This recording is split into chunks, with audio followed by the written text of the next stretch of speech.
I don't know how this is gonna look or sound, but it's gonna be so weird. I need my hands free for this, so be it. I guess I'll kind of super contort my body to have my voice reach down to the phone.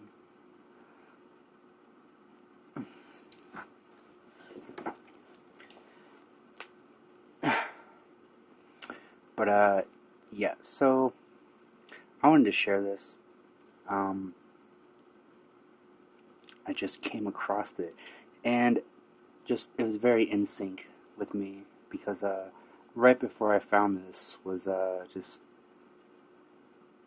a lot of times we come across things, and right before we do, we get that little hint, like, hey, you should probably pay attention here. So right before I found this, I read up stuff on Knights of Columbus. So I wasn't searching for it, it just bam, there it was. And that was a sync for me because of Genevieve. So yeah, I'm on my I call it my dumb phone because I don't use a smartphone like for my actual phone, even though that's what I'm recording on right now. But it's not hooked up to the internet, supposedly, I guess. But yeah, this guy's name is Arthur Fistenberg. His book is Invisible Rainbow. I'll leave a link to this in case you don't want to hear me read all this. That's fine, that's cool. But I wanted to at least put it on here so that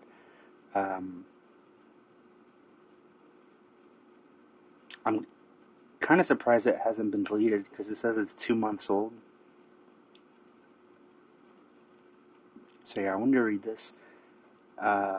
This is from Reddit, which is like one of the few things that I can access on this dumb phone, which is funny because I don't ever really go on Reddit when I'm on the PC, but on here I find some very interesting stuff, and I've also noticed the censorship hardcore on Reddit, but also on every platform. So yeah, this is kind of a long read, but I wanted to share it because of my intuition, and I've had personal engagements with frequency and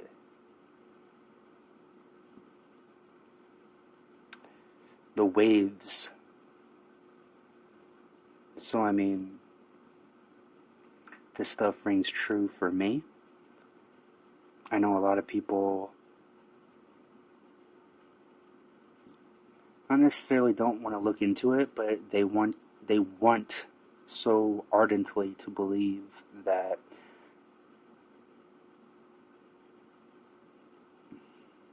how to put it,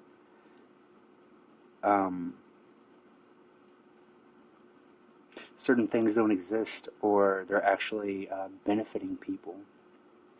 But I question whether these people actually go out of their city living or their townships, whatever it may be, and go into the woods.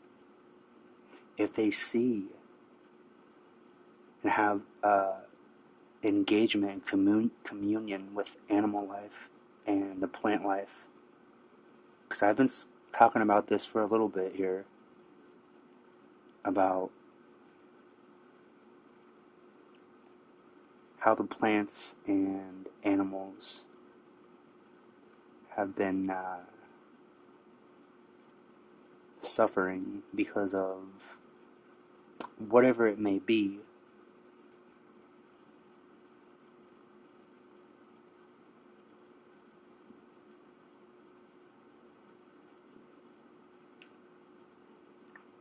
So even if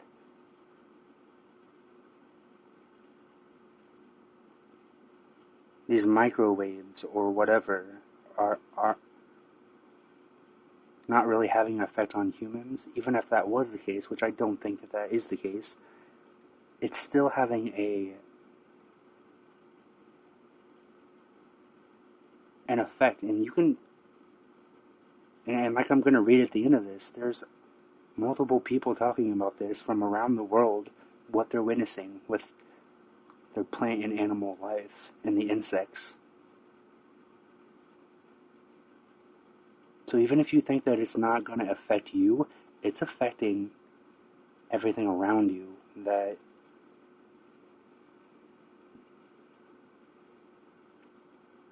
I mean, we're all in this together, not just human life. All life matters. So whenever you take one little something out of the ecosystem, that could potentially collapse everything. It's micro and macro. It's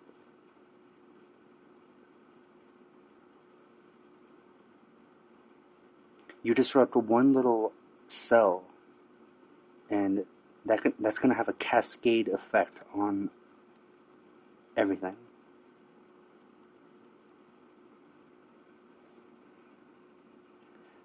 As I write this, the world, or a very large part of it, is effectively under martial law to protect against a proposed enemy named coronavirus, COVID-19. Schools have been closed, airline flights scrapped, theaters and restaurants shut down, churches shuttered, curfews put in place, public gatherings prohibited, national borders closed, people told not to touch or go near each other, every surface, doorknob, and human hand smothered with toxic disinfectant, and the population ordered to shelter in place in their homes. And the people, from the USA to Norway to Bolivia to Australia to Egypt to Indonesia, have obeyed, not only without much protest, but with enthusiasm. My inbox and voicemail are flooded with contradictory information, little of which is verifiable, less of which makes any sense. That is tailored to favorite points of scientific and political view. No one is looking at the big picture. No one is noticing that the mortality rates from all causes are going down, not up in most countries. What caused the 1918 Spanish influenza? This is not the first time a scare about a viral pandemic has swept the world. We have previously heard predictions, none of which came true, that swine flu, bird flu, SARS, MERS, West Nile virus, Zika virus, and Ebola were going to kill millions of people. Notably, all of these scares have occurred after the internet replaced human contact as the predominant means of communication, and words and pictures on a screen replaced reality. Today, this has gone so far that people are finally willing to shut down the world rather than notice what is going on around them. I do not pretend that there is no basis at all for these predictions. Behind all the hysteria is a fear that the catastrophe that was the Spanish influenza of 1918 to 1921 will repeat itself. The 1918 flu, after all, sickened 1/3 of the world's population and killed an estimated 50 million people. But there are a number of important facts about the 1918 flu that are not widely known. The 1918 flu was not caused by a virus. The 1918 flu was not contagious and did not spread by direct human-to-human contact. The 1918 flu began on U.S. military bases where soldiers were being trained in wireless telegraphy. It spread throughout the world on 10,000 U.S. Navy ships equipped with state-of-the-art wireless stations. It became much more deadly in September 1918, when the first round-the-clock voice radio station, powerful enough to be received in most parts of the world, went on the air in New Brunswick, New Jersey, in service of the U.S. war effort, thereby launching the modern era of radio communication. Efforts by doctors working for the U.S. Public Health Service to prove the contagious nature of the 1918 flu was heroic and resulted in resounding and repeated failure. In November and December 1918, and in February and March 1919, they attempted to infect 100 healthy volunteers with influenza in the following ways. They put secretions from the mouth, nose, throat, and bronchi from hospitalized influenza patients into the nose, throat, and eyes of volunteers. They injected blood from sick patients into volunteers. They filtered mucus material from sick patients and injected it under the skin of volunteers. They had volunteers shake hands with sick patients, talk to them, faces close together for 5 minutes, then had the patient breathe out as hard as he could while the volunteer 2 inches away was breathing in, then had the patient cough directly into the face of the volunteer 5 times. None of the volunteers in any of these experiments got sick in any way. Similar attempts to infect healthy horses with secretions from horses sick with influenza resulted in the same resounding failure. These experiments and other facts about the 1918 flu, as well as about influenza in general, are thoroughly discussed and documented in chapters 7, 8, and 9 of my book, The Invisible Rainbow, a history of electricity and life.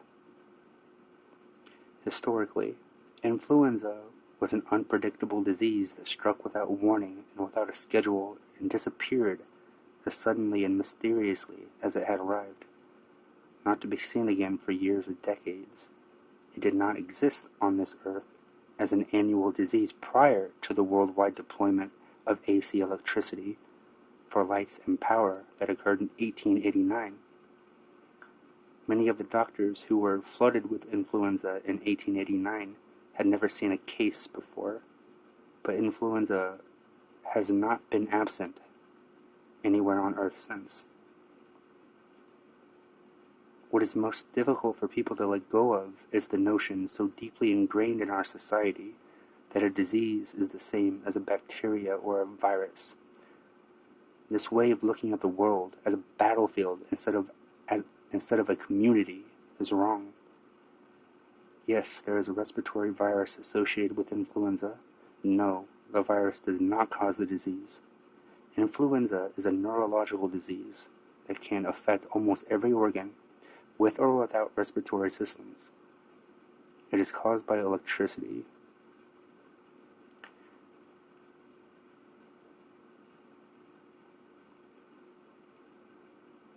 And I will just interject and say,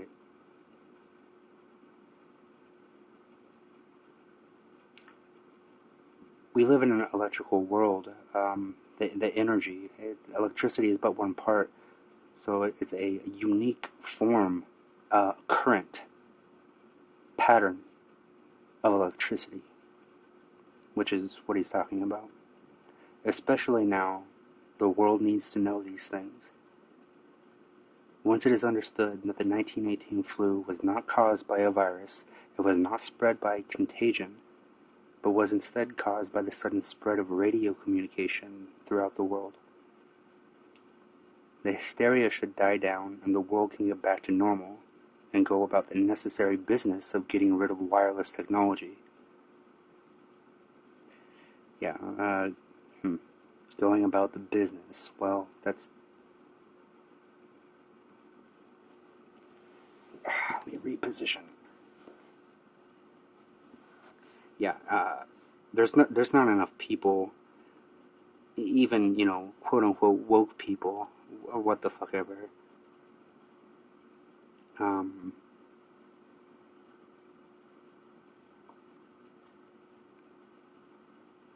are still having a really hard time grasping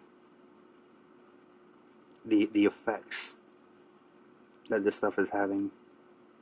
And like I said at the beginning, in large part, I believe, because they never go like outside of a high frequency zone, so they become accustomed to this quote unquote new normal.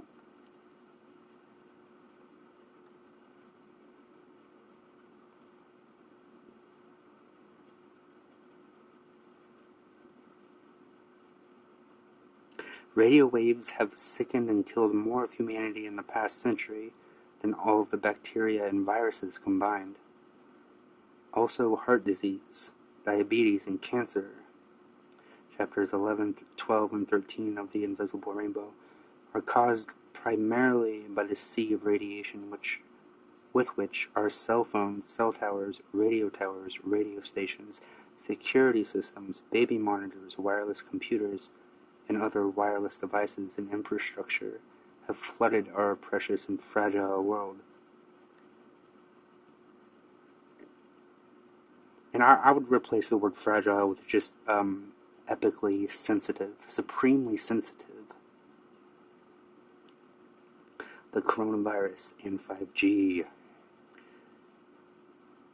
I have been asked if I think the coronavirus disease is caused by 5G, and my answer is not directly, but the parallels to 1918 are striking. Remember, the 1918 flu was not caused by a virus, but by the proliferation of radio technology to such an extent as to modify the electromagnetic environment of the Earth itself. The first mild wave of the flu in the winter, spring, and summer of 1918 was caused by the proliferation of thousands of wireless telegraphy stations, each having a limited geographic range and operating for a limited number of hours per day. The second wave, which lasted 3 full years, sickening 1/3 of humanity and killing 10% of those is sickened, was caused by an escalation of radio by telegraphy to voice, part-time to full-time, and short-range to planet-wide. So you can see the parallels here. That is parallel to what is happening today. Yeah. 5G is escalating the radio assault on our planet to a new level, using much higher frequencies, much greater bandwidth, and much greater power levels. The first wave of the coronavirus has accompanied an enormous proliferation of 5G stations on the ground, each having a limited geographic range. This is shortly to be escalated from short range to planet-wide, and from an indirect to a direct assault on the ionosphere. When thousands of 5G satellites go into operation this year and next, a clue to the electromagnetic nature of the present pandemic comes from an interesting observation. As many as 2/3 of the people who test positive for the coronavirus have lost their sense of smell, and often that is their only symptom, and they are otherwise not sick. Loss of smell as marker of COVID-19 infection, ENT UK. And I guess that's some article or something.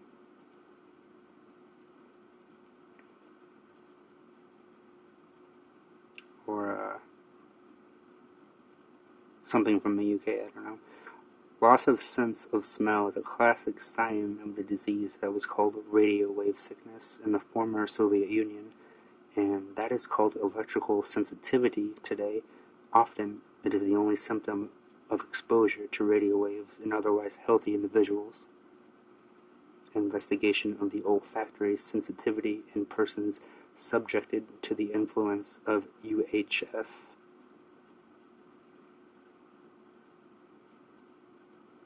E.A.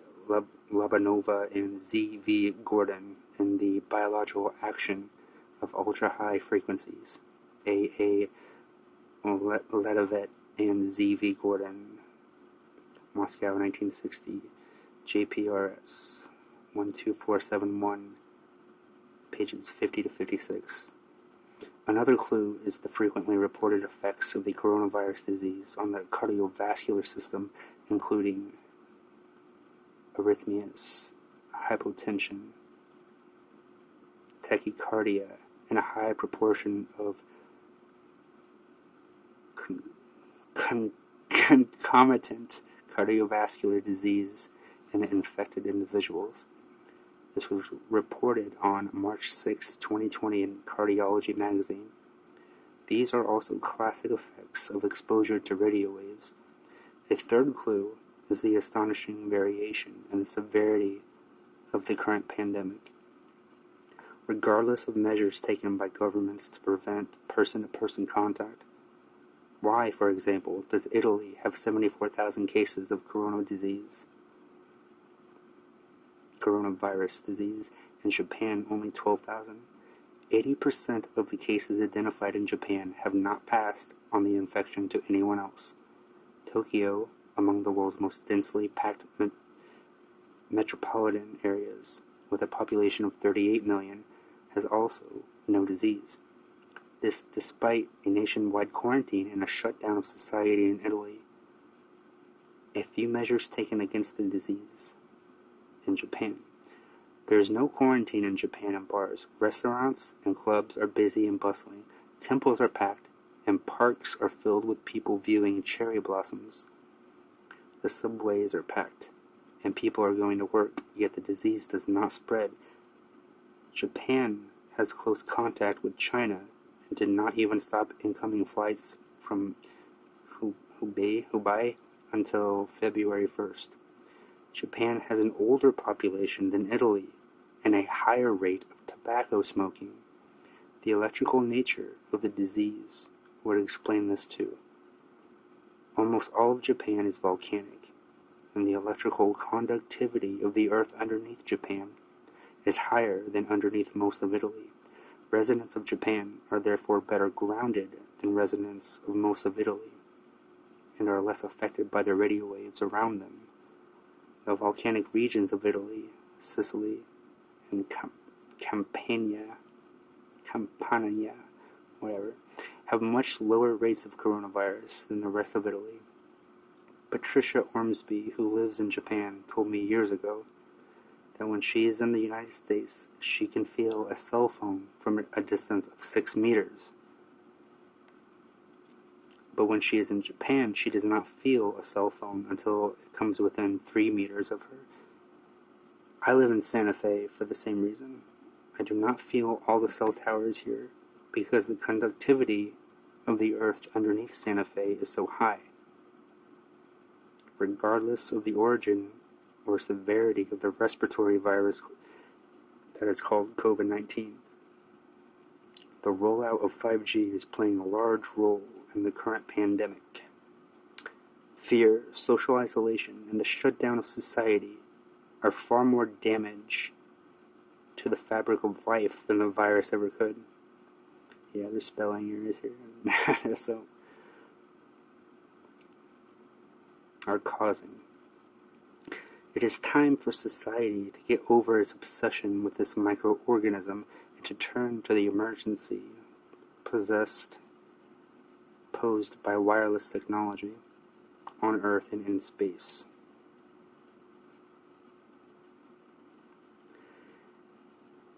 And I'm sharing this just as something to stimulate your thought and maybe your avenues of what to look into, of pathways to go in your research, things to verify for yourself potentially.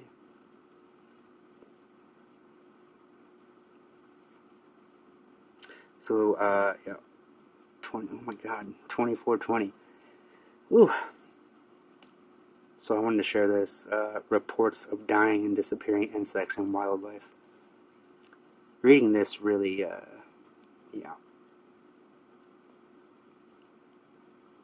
had a lot of certain energies enter into me while reading this.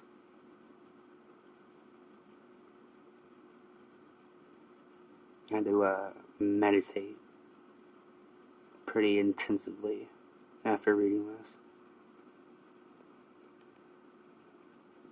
Here are some of the reports that I received in response to my last newsletter, The Flames of Progress, in which I documented the worldwide starvation of insects caused by microwave radiation. the consequent starvation of birds, bats, and frogs for lack of insects to eat. Repositioning. Alan Hardman writes from Mexico, I am, like you, astounded by the silence. I also remember driving down the Central Valley of California from college to my parents' house in the 60s and stopping often to scrape and clean my windshield. That problem has now been solved. Kill the bugs and the birds who ate them. Andrea Mercer writes from Colorado, I moved to Minnesota in 2006 in the summer. I would see bats flying through the streets and swarms of insects of many species and densities I had never experienced living in Oregon. Year after year, they would disappear. Minnesota was saying it was white nose syndrome, blaming that on the disappearance of bats. But it was more to me. The bats didn't have food. I found deformed dragonflies that couldn't fly in Minnesota. Rangaswamy Ramakrishnan writes from India, in India, we had sparrows, which we used to call Indian sparrows, with brown wings, and we used to see lots of them making nice noises, and the whole variety is now missing in cities. There are still a few left in villages, all due to 4G. Eva Goathart writes from Los Angeles, it kills me watching the bees die everywhere I go. There are so many of them on tennis courts, and in one spot in our backyard. I can't figure out why I always see dead bees in the same spot. It makes total sense that they're starving. We pick the bees up, bring them inside, put a few drops of water and honey next to them, and they eat. Sometimes they're able to fly away. I'm 50 years old, and I grew up in Poland and remember a totally different world. Frogs, toads, hedgehogs, tons of insects. Now I live in Los Angeles, and it's a true horror watching the towers popping up everywhere. Everything is slowly dying. Karen Eichstead writes from South Africa, I remember those days where the wind screens would be smeared with insects. That almost never happens anymore. We are like the frogs in the pot of water and don't even notice the temperature rising. Sam Sampson writes from Scotland, I'm 71 and remember the myriad of insect and bird life. Yesterday I found a bat unable to get to roost. I tried to place it in a dry, safe place, very unusual in winter. Warren Friedman writes from South Africa, I've been blaming EMFs for the decline in insects for over 20 years. I miss the birds and bats.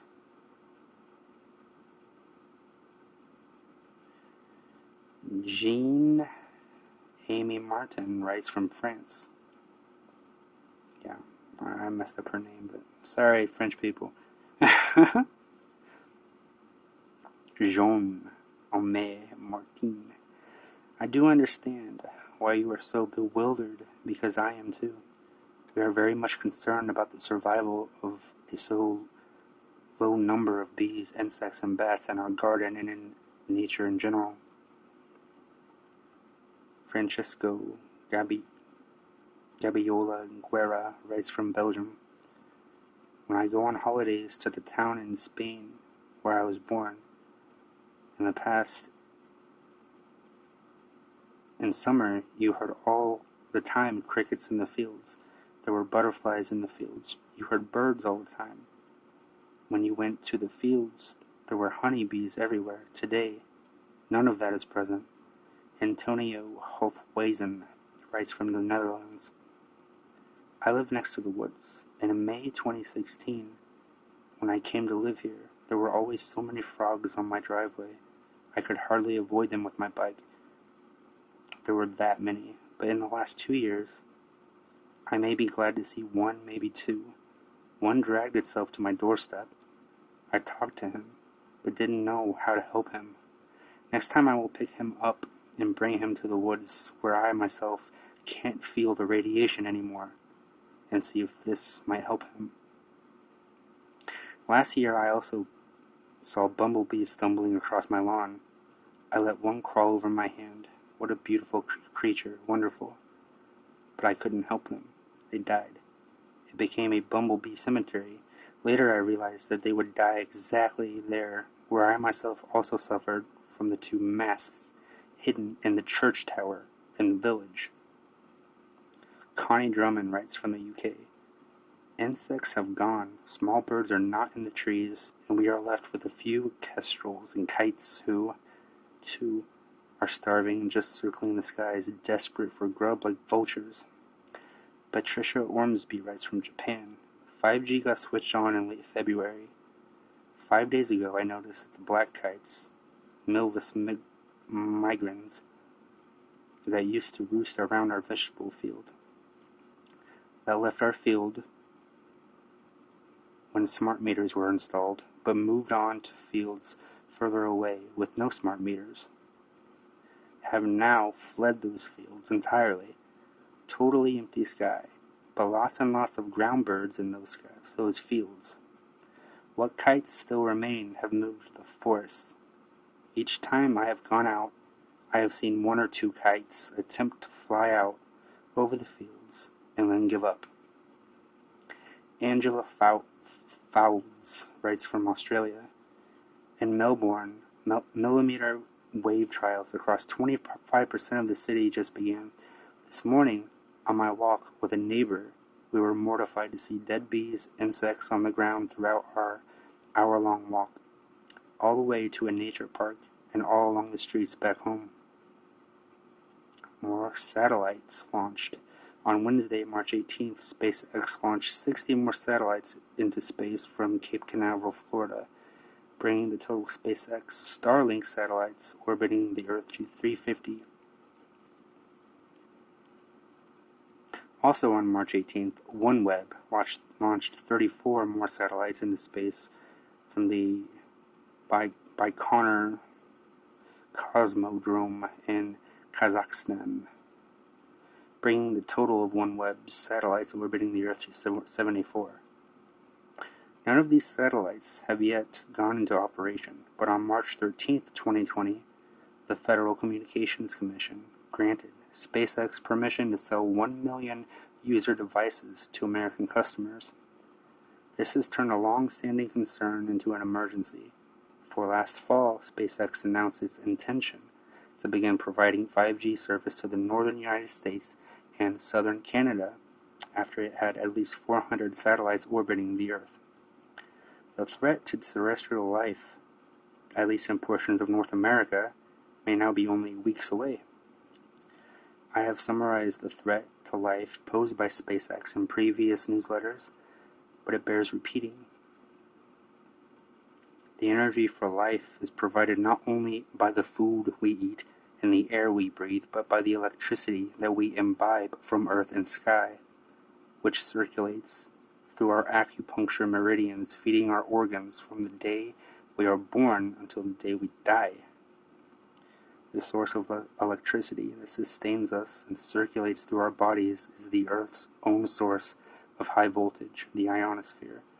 If we pollute that source with millions of pulse-modulated frequencies, we will destroy all life on the surface of the Earth, including the birds in the sky and the fish in the oceans. And since they will all be orbiting in the ionosphere, that is exactly what all these satellites will do. Astronomers study the circulation of energy between the sun and the ionosphere. Atmospheric scientists study the global electrical circuit between the ionosphere and the Earth. Doctors of Oriental medicine study the circulation of energy within our bodies. Geophysicists are studying the effects of power line radiation on the ionosphere. But nobody is looking at the whole picture. Nobody is asking what the massive pollution of this source of energy will do to the community of life that it nourishes. Experience with Iridium, now operating 66 satellites, and Globalstar, now operating 48 satellites, tells us that the extinction of life will not be gradual. If thousands of satellites are turned on at once, it will be sudden and devastating.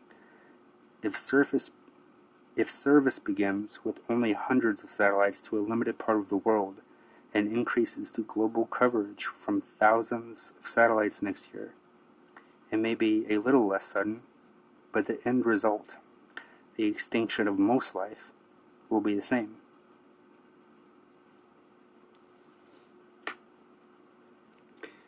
So yeah, I'll leave a link to that.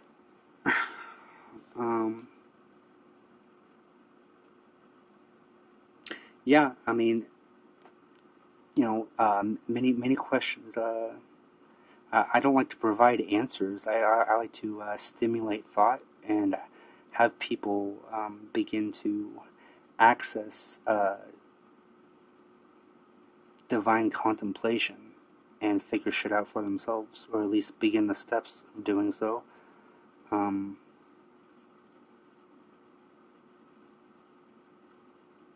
But yeah, it leaves, so many questions. Just, why? What's the end game? What's the purpose? Why would they be doing this to themselves? But I mean,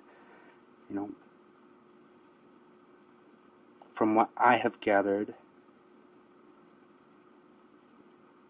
even the ones at the very tippy top of the pyramid were being used. Even the ones that thought they were controlling the quote-unquote controllers were themselves being used. I mean,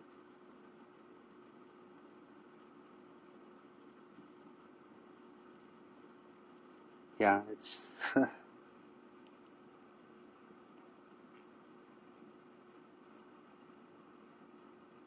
it's pretty fucking wild. It's pretty fucking nuts. And if you can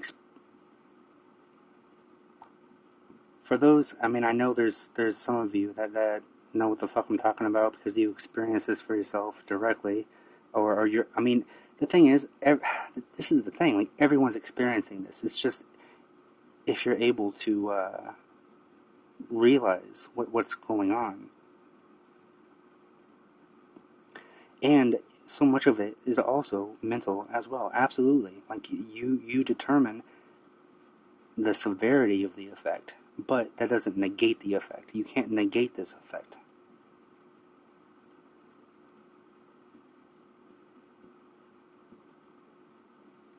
So yeah, I'm just going to give out a few tips here. Just it's very important. The ground right now. I mean, always, but right now in the times that we live in. If you're experiencing any kind of dis-ease at all, or anxiousness, or stress, get your souls on the soil. Walk in nature. Try to get out of the city limits. Try to break the barriers in the mind. Get out of the limitations that have been set up in your mind. I'm going to recommend chaga mushroom. Get yourself some chaga mushroom. Get yourself some local honey.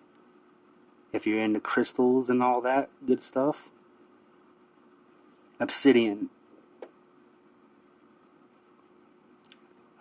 black tourmaline,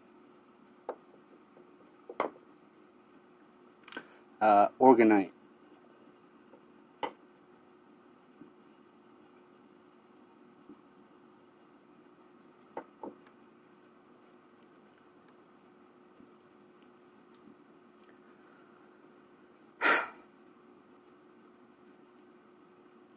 Steps. Realize the steps that we need to take individually and collectively. It starts first and foremost with us taking a good hard look in the mirror, not just a physical mirror, but the mental mirror, the true mirror, where we can really reflect on the self and dissolve the little self into the big self. Realize the things going on within the little self that's blocking us from direct communion with the self. Finding the pathways. listening to the guidance, because every little thing around you is there for you to get inspiration from, to help guide you towards a clarity and a deeper level of communion. Problem, if there is one, it exists only because we have deemed it a problem. Once we let go of our problems and transform the paranoia into pronoia, but even then, that is still bouncing between the polarities. So it's finding that middle ground between paranoia and pronoia. Yes, it is all for you, but remaining balanced and humbled in the middle ground. Being able to dip to either side of the polarity. We have to be able to walk through hell to be able to truly access heaven. Don't take my word for shit. Experience. Experience trumps all.